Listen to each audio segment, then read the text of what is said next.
Anger over air pollution has dominated the headlines, but KOIN 6 News has learned there are thousands of other sites with toxic pollution in the ground. Our Dan Tilken looks at why contamination is often left behind and also why there's no one to hold accountable for the cost of cleaning it up. This lot full of strange contraptions in North Portland is once home to this dry cleaners. This giant piece of barren property in St. Helens, bustling activity, was once this creosoting facility. And this recently redeveloped piece of property under the St. John's Bridge was industrial land. What these sites all have in common? They're contaminated. And the companies that are to blame now only exist in old photos. That leaves the cost of cleanup to you. It's essentially just a giant vacuum cleaner. Here at the old dry cleaner site, the Oregon Department of Environmental Quality spent about $200,000 to suck gases from the soil. They come from toxic chemicals the owner poured on the ground and could make neighbors sick.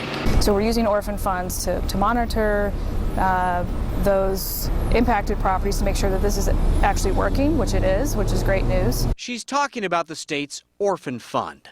About 5% of contaminated sites in Oregon are orphan. Right now, that's 106. 31 have been cleaned up. 50 are in process. The other 25, there's not enough money in the Orphan Fund for them. Then there are sites that are candidates for the list. we've been left holding the bag. Like the former creosoting site. There's contamination underground and underwater. But it might be too expensive and cause more harm to dig it up because it might spread.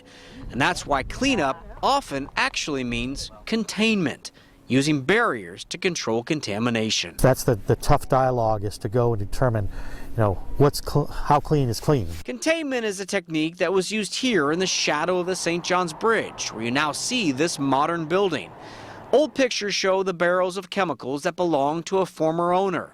DEQ worked with the new owner, and now the building itself acts as a cap to keep contamination from spreading. Instead of trucking it away somewhere, you just leave it here, but you protect it. Yeah, many of our cleanups in industrial properties rely on what we call institutional control, which is we can manage the contaminated soil on site.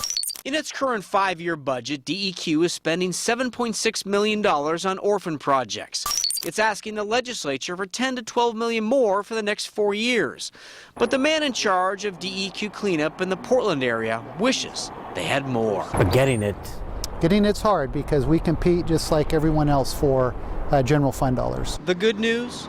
30 years into the cleanup program, far more properties are being cleaned up than are added to the list. We probably have another couple of decades before we completely get our arms around these sites and put them into that no further action status.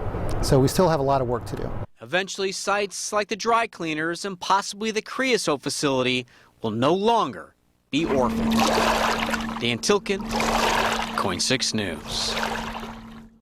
And most of the contaminated sites, we found out, are cleaned up by landowners voluntarily so that they can go on and develop those properties. There's something